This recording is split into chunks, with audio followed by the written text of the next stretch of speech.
Hello, and welcome to this week's episode of the Social Justice Politicast. Today you have Skylar and only Skylar. Gabe is taking some well-deserved time off this week. So this week we do not have any county meetings coming up. We do have two city council meetings, of course, at our usual 2 and 5 p.m. times, and I have a couple of flags for both. So let's just jump right in.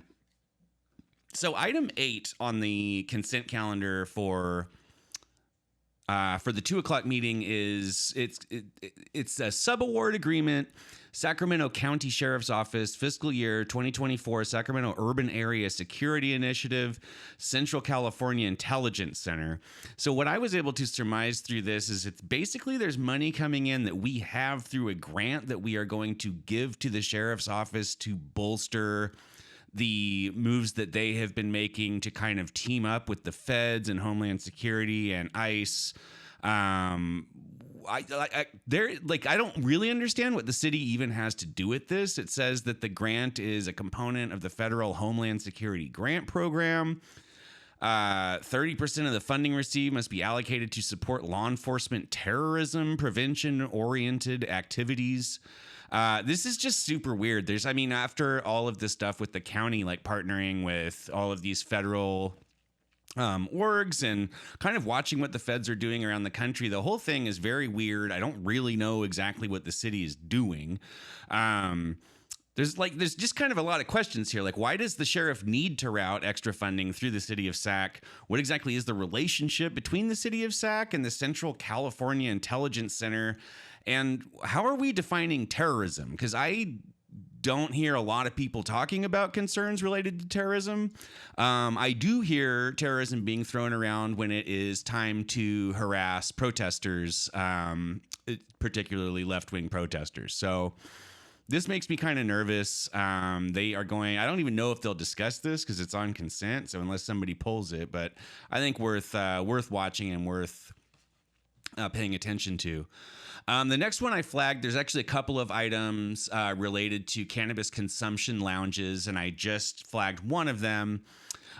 Basically, if you are not already aware, there is an effort going around right now to make it legal to enjoy cannabis products at dispensaries. So cannabis consumption lounges, whether that's smoking it or vaping it or eating gummies or whatever it is.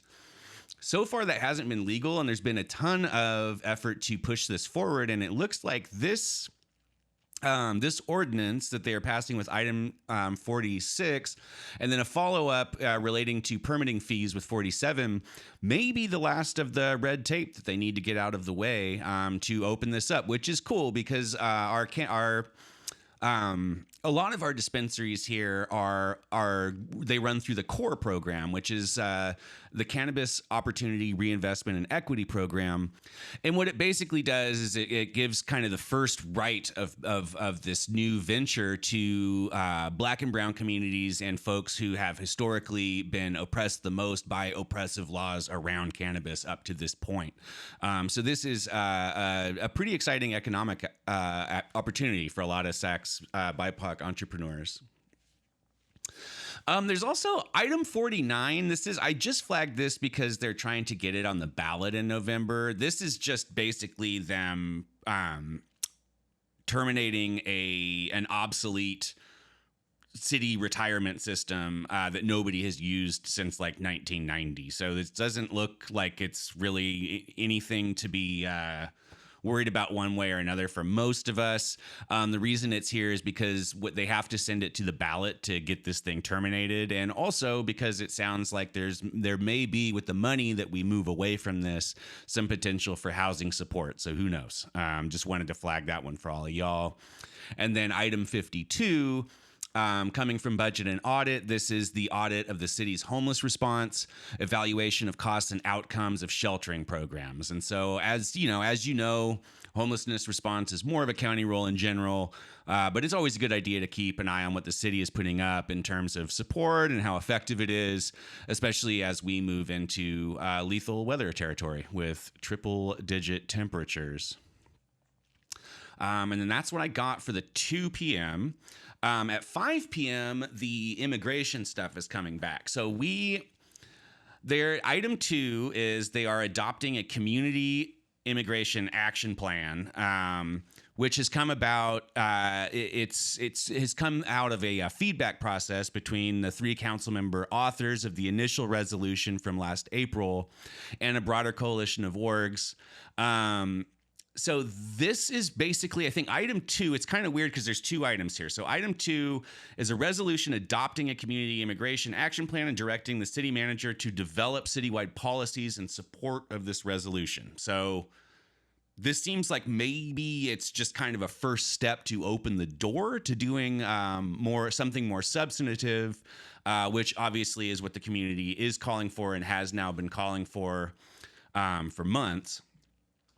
Item 3 is actually an ordinance adding chapter 12.73 of the Sacramento City Code relating to the restriction of city property for civil immigration enforcement. So this is actually, if you were there, which I'm sure a lot of you were at the meeting in April, a big call was like, hey, resolutions are nice, and sitting around and saying, we think that kidnapping brown people and whoever else by masked agents and incarcerating them in secret locations is bad.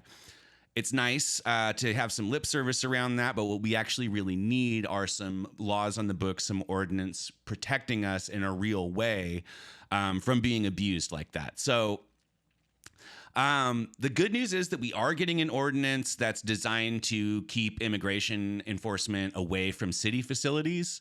The bad news is that it is super lawyery. There are a lot of backdoors that are kind of like, we will not allow this to happen unless the feds tell us that it's going to happen. So this one's kind of, again, it's similar to the discussion in April. I think this is like fine, but we really doesn't feel like it totally meets the moment. And I think there's going to be a fair amount of people out at that 5:00 meeting on Tuesday to make that heard. Anyway, that is that for next week. Again, there are no county meetings. After this week, the city and county will both go into recess for 2 weeks. So there will not be any county and city meetings, and you probably will not hear our voices for a while, and our signal chat will not blow you up real bad every Friday afternoon for a couple of weeks. So anyway, we will see you out there on Tuesday, and then we will see you about after that halfway through July. So hope y'all are doing good out there. Stay safe and stay cool and keep doing your thing.